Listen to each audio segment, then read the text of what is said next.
Heritage conclave 2026, এটা আগামী 13ই মে আইসিসিআরে হতে চলেছে, 13ই মে এবং 14ই মে। কিন্তু আজকে হয়ে গেল তার লোগো আর থিম লঞ্চ। তার কারণ হচ্ছে হেরিটেজ। এই হেরিটেজের ডেফিনেশনটা এই জেনারেশনের কাছে কি, তারা কি বুঝছে? আমি এই চশমা দিয়ে দেখছি না হেরিটেজকে, আমি তাদের চোখ দিয়ে হেরিটেজকে দেখতে চাইছি।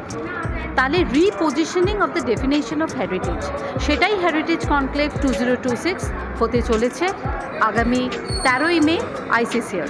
তার কারণ এখানে ইউথদের টার্গেট করা হচ্ছে। আমাদের সঙ্গে অনেক অর্গানাইজেশন রয়েছে যারা 100 বছর পেরিয়ে গেছে, সেরকম অর্গানাইজেশন, তারা আমাদের সাপোর্ট করছে।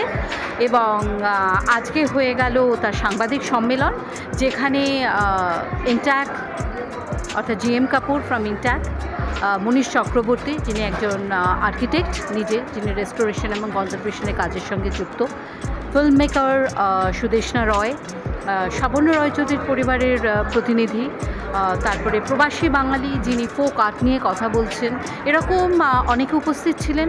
একটাই উদ্দেশ্য যে এই জেনারেশনের কাছে হেরিটেজকে নতুন ভাষায় তুলে ধরা।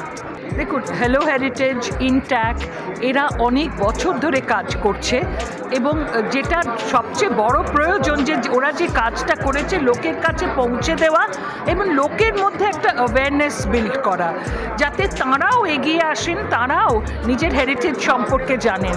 আমরা না আমাদের হেরিটেজটাকে খুব একটা পাত্তা দিই না, হয়তো আমাদের অনেক আছে, আমাদের অনেক প্রাচুর্য, সেই জন্য আমরা নিজেদের বাড়িতে যেটা রয়েছে মানে শিশির বিন্দুটা দেখতে পাই না, সেটাকে দেখানোর প্রচেষ্টা।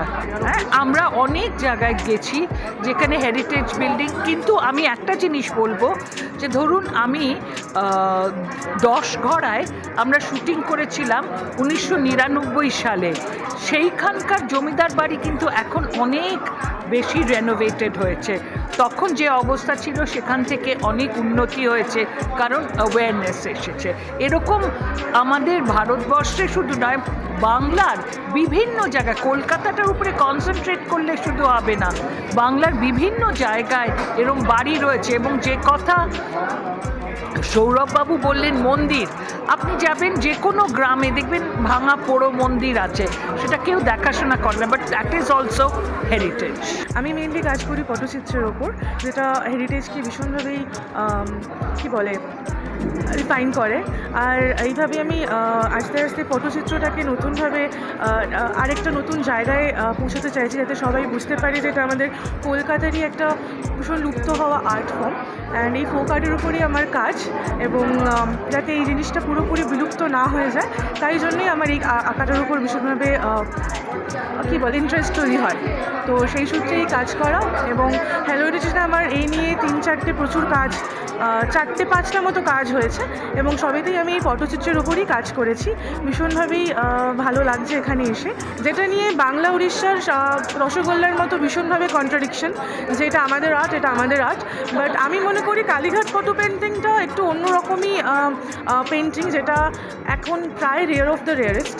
আর উড়িষ্যার যে পেন্টিংটা এখন অবধি রয়ে গিয়েছে, সেটা আমাদের এখানে যদি আরও বেশিভাবে সবাই খুব সরব হন, যে নতুন করে এই ফর্মটাকে রিফর্ম করা, আরও নতুন করে সব জায়গায় পৌঁছে দেওয়া, বিভিন্ন জায়গায় এই ফর্মটাকে, এই আর্ট ফর্মটাকে ইউজ করা, তাহলে হয়তো আমাদের একটা কালচার, আমাদের যে কলকাতার একটা ঐতিহ্য, সেটা ভীষণভাবে বেঁচে থাকবে সকলের মনে এবং সকলের মুখে মুখে। ওনার প্রয়াস তো ইজ ভেরি ভেরি প্রেজওয়ার্দি। আমরা নিশ্চয়ই সাপোর্ট করি ওনাকে, and we try to help involve, we work together. ওনার সঙ্গে আমরা সবসময় কাজ করি অ্যান্ড সঙ্গেই আছি।